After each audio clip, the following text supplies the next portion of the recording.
seperti yang kita tahu, mengumpat ni adalah perkara yang haram dan mengumpat ni maksudnya apabila kita menceritakan keburukan seseorang yang dia tidak sukai bila dia dengar.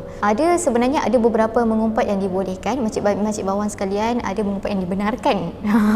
Mesti korang seronok nak dengar.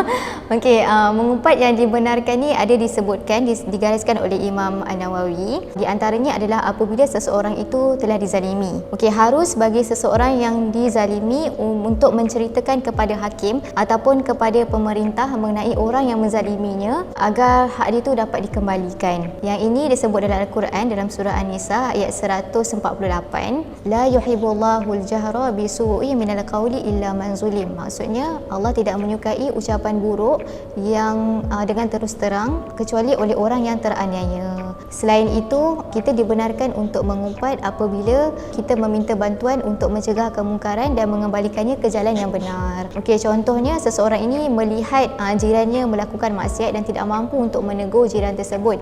Jadi dia menceritakan hal tersebut kepada ketua kampung yang mempunyai kuasa bagi mencegah perbuatan maksiat tersebut daripada berterusan. Yang ini boleh dibenarkanlah. Contohnya apabila seseorang melihat jirannya melakukan maksiat dan dia tidak mampu untuk menegur ataupun perbetulkanlah keadaan tersebut, jadi diceritakan kepada ketua kampung yang mempunyai kuasa untuk mencegah kemungkaran tersebut daripada berterusan. Yang ini mengumpat yang ini dibenarkan. Selain itu, mengumpat yang dibenarkan adalah apabila kita ingin meminta fatwa ataupun hukumlah kan. Okey, yang ini disebutkan di dalam sebuah hadis yang di mana Hindun bin Utbah iaitu isteri kepada Abu Sufyan, dia berkata kepada Rasulullah, sesungguhnya Abu Sufyan adalah seorang yang kedekut dan tidak memberi cukup belanja kepadaku dan kepada anak-anakku kecuali aku ambil di luar pengetahuannya.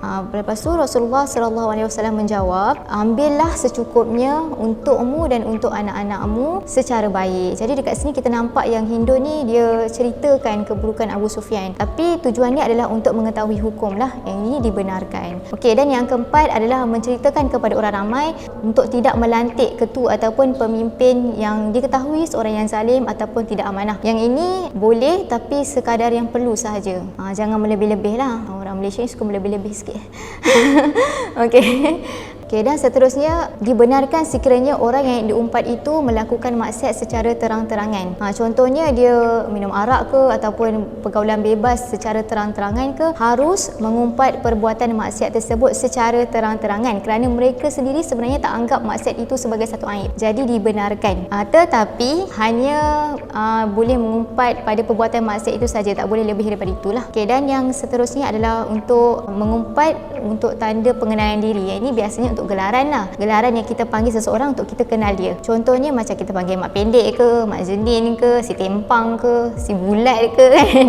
Kita panggil dia sebab kita nak kenal dia. Tapi syaratnya adalah janganlah kita buat dengan niat untuk menghina ataupun memperlekehkan dia. Ini tidak dibenarkan lah. Okey, apabila kita mengumpat dalam keadaan-keadaan yang macam inilah kan, sebenarnya perkara pertama yang kita perlu ambil perhatian adalah berkaitan dengan niat. Okay, kita kena ikhlaskan niat kita semata-mata kerana Allah untuk mencegah kemungkaran dan supaya kesilapan itu dapat diperbaharui lah, maksudnya diperbaiki.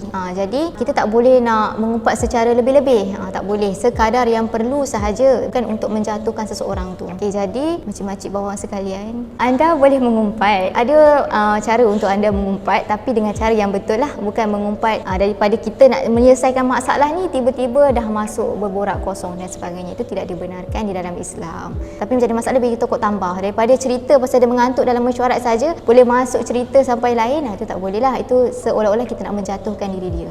Itu sahaja, ingat ya.